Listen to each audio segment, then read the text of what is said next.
Hey everybody, great to have you back here in the fish tank for some more tournament action. It's grand final time in my Fishbowl Brawl for November. It's going to be Dark Crow against F1cUs. So we saw Dark Crow beating Aristocrat and F1cUs beating the Mighty Set in the semi-finals. They'll meet now in the grand final where it's going to be best of 5. Conquest rules, so if you win with a master, you can no longer play the master. And these players did meet earlier in the event. Dark Crow did take that game, that's best of 3, 2 games to 1. But of course, that's going to give them some good information about what potentially they can ban. Now, again, just a reminder that these are the last of the events for Minion Masters 1, because Minion Masters 2.0 is coming on the 12th of December. So we're super close to that.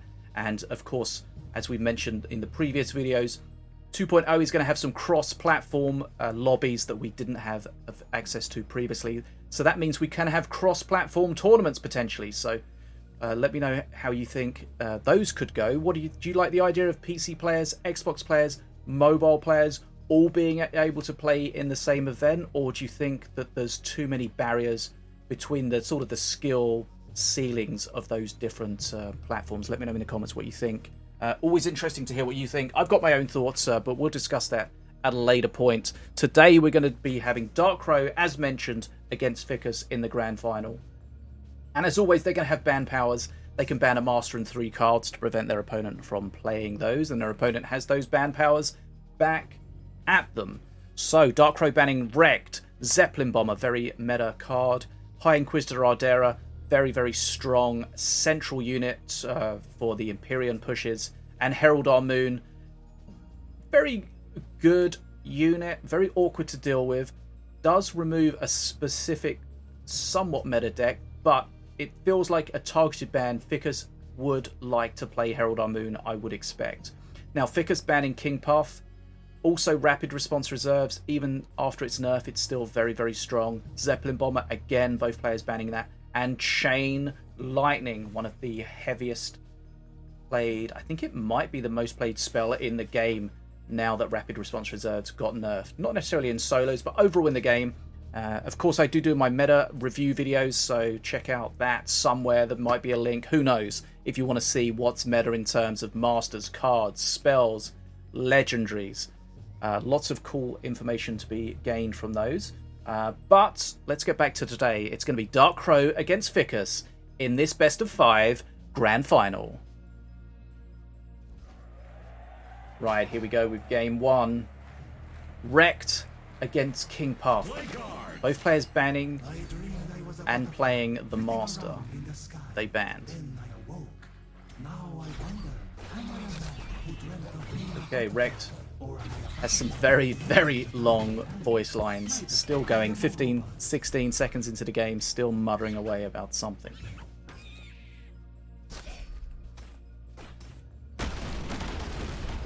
Right, Reboomer cleared by the Ion Grenade. Always nice to shut that Reboomer down. You do need to be quick. The Ion Grenade's a little bit forgiving to shut that down since it hits multiple times. Probably kill it even if it is hatched.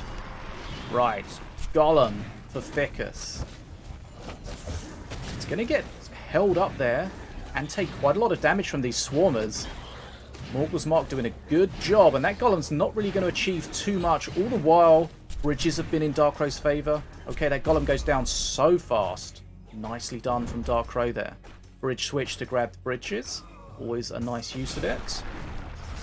But here we see Dark Crow's Golem. It is empowered with the Shroom buff, the Giant Growth. F1cUs' Golem did nothing. What can Dark Crow's Golem do here? I'm expecting probably more. Right, ATG drone. It's going to shut it down. He's going to take some face damage here. In comes the flyby. It won't kill it. The Shen Shock Stick. Oh, he doesn't quite kill it. And I think he got kind of greedy there, because he tried to hit face and just do maybe 1 or 2 hits on the ATG drone and finish it off with the flyby, but didn't quite get it. But F1cUs under 800 HP already, and as mentioned, his Blue Golem did basically nothing. Dark Crow's Blue Golem did almost everything.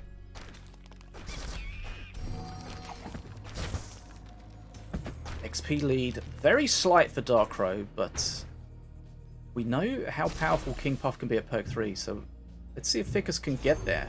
Based on how much damage he took in the last push, it may not be something that's going to happen. Here again. We have the Spirit from King Puff's perk 2 on the Golem. Not sure if he picked it up directly or if it spawned underneath him. But either way, he has it and he's alive. Right, he gets the Rage as well, so that was kind of fortunate. I'm not sure what picked up the Rage, but it feels like the pickup radius is huge now compared to how it looks. I don't know if they increased the size of the graphic. I'm sure they did, but I feel like things can pick it up from so far away now. This is so difficult though, because Ficus is so low HP, he just has no room for error. And there is an error. What did he do there? That was an impetus blast. Sorry, that was an iron grenade onto nothing, and that's going to be the end of the game. One simple mistake, game over. Not really sure what happened there, but Darkrai takes the first match in this grand final. Game on.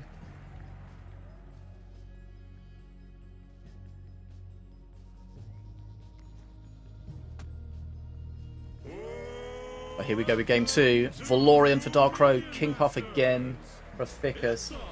Ficus was under a lot of pressure on that first game, made a huge mistake at the end. Don't know if it really changed much. It definitely brought the end sooner than it may well have been previously.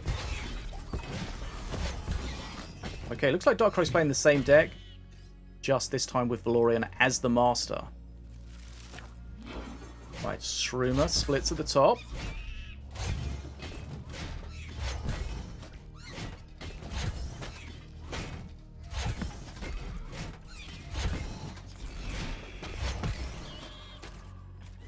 I will never give in. I think I'm going to sneeze. Try to edit that out.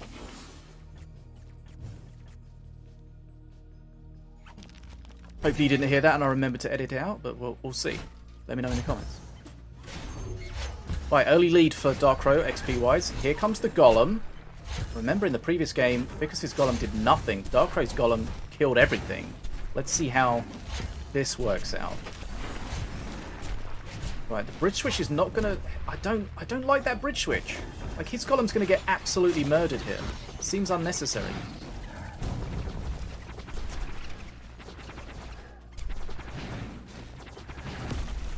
Was it making the best of a bad situation? I don't know, but basically just gave his Golem away. Okay, Searing Light's gonna be great against the ATG drone, especially when there's nothing else to tank the hits.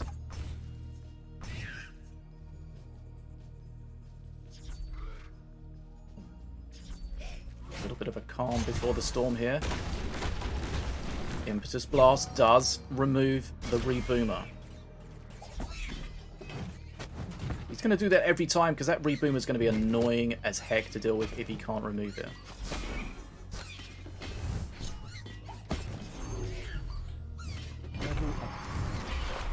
Right, bridge switch. Don't think it's going to quite work out as he wanted though, because he wasn't on it, so he had to wait for the Golem to get on it. Golem gets absolutely shredded. Again, we've seen Ficus's Golem just getting no value at all, really. Battle Monkey didn't even get touched by it. Battle Monkey clears everything. ATG drone goes down as well, so those big Ficus's big defensive units, the Blue Golem and the ATG drone, doing really just nothing.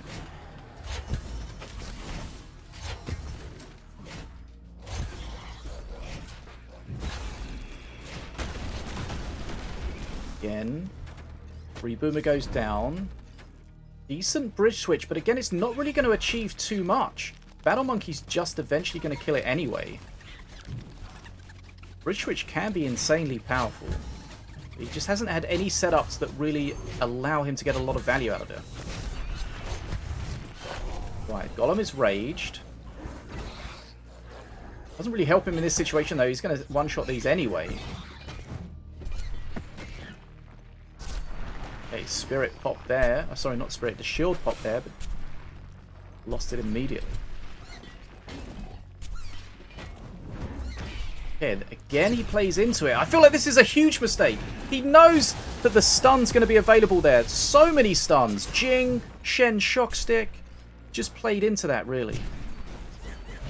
But it could be one of those situations where he's damned if he does, he's damned if he doesn't.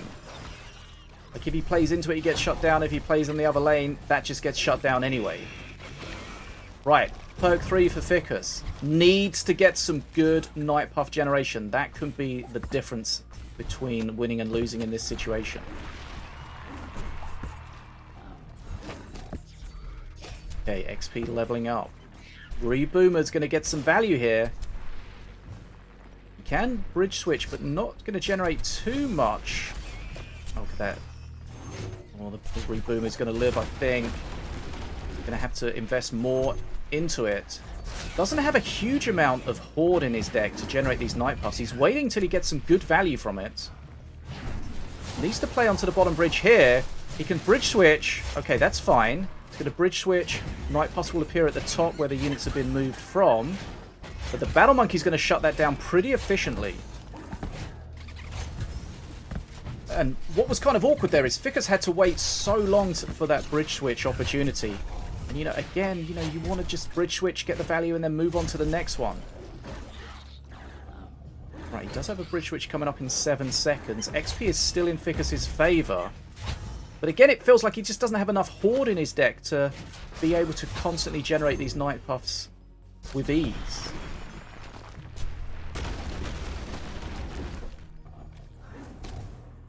Got the Skeleton Crew coming, or the Skeleton Horde. I don't know. I feel like that was a mistake there. Like he wanted the Spirit, but like, what's the Spirit going to do? Nothing. Right, switch, please. He hasn't switched. He switched late. He missed. I think he missed 2 Night Puffs there. That was just completely unnecessary. I don't know if he was waiting to see if anything got on the bridge to get the stun, but it didn't look like that was ever going to happen. ATG drone's going to go down. Golem at the bottom still healthy. Ficus is ahead on XP, but sometimes that's irrelevant when you're taking face damage here. And I think Darkrow's going to take a 2-game-to-1 lead here. Shockrock's flying in from the Shen Shockstick. Darkrow 2-0 up in this grand final.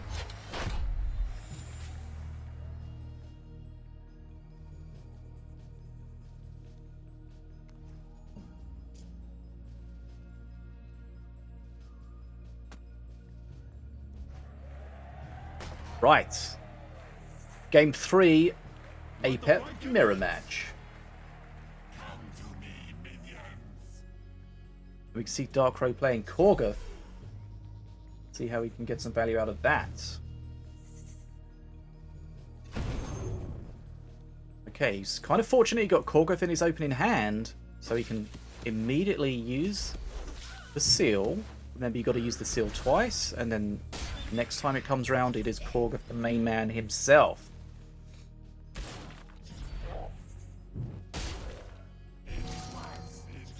Boomer's going to take that bridge at the top eventually. One of those units that you need to handle with care. Somewhere Gwynthron is shaking in his boots. The Whelp was a good pull, I guess, to kill the Reboomer, but it, of course, didn't take the bridge since air units don't take bridges and haven't for a good while. Right, Blood Imps are out. No real immediate punishment available. And a good XP lead for Ficus here. We've got a Gax plus the Void Altar. Gax is a little bit awkward, I think. We'll see how that works out.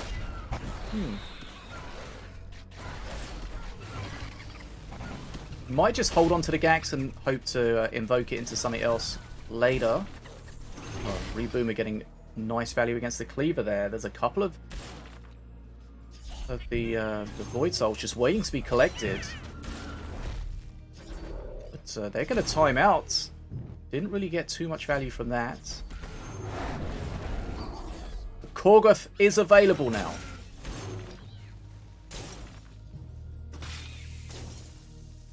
Darkrow's weathered the early storm where he's been spending his mana on the seal. Now he gets the Korgoth out. How can Ficus deal with it? Korgoth, of course, has that insane range. He's still waiting to hopefully get an invoke on that Gax. Okay, Cleaver's going to get a hit off, but it's not going to last too long. Right, there we go. The Gax becomes a cleaver. That's much nicer for Darkrow.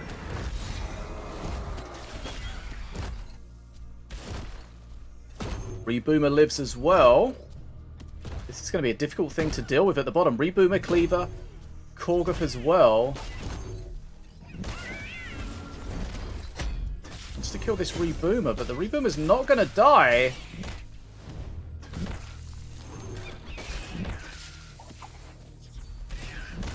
Ficus is struggling to deal with this. Again, the Reboomer's going to get mass value here. Right, next Korgoth's available as well. And Darkrow's starting to come back on XP, and that Reboomer is still getting value time and again. One of those units that can be mishandled and can just keep getting value. Wow.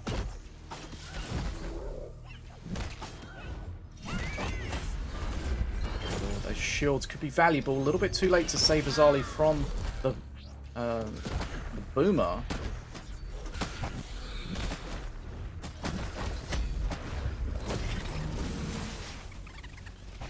But as soon as we've seen Korgoth get involved, then the match changed completely. Ficus has been completely on the defensive, barely able to take a bridge, taking a huge amount of face damage at the moment. Korgoth's gonna go down, but again, the next one immediately available. And look at the face damage. Darkrow takes this, and that's a that's a grand final 3-0 victory. And that's a very, very quick grand final. And we saw there in that last game, as soon as Korgoth was activated, we know in the early game he's going to be a little weak, but as soon as Korgoth became activated, my goodness, Ficus had no answers for it. He was just getting value and, of course, holding the bridges behind, and ultimately, there was just no way that Ficus could handle that. Okay, so that is it.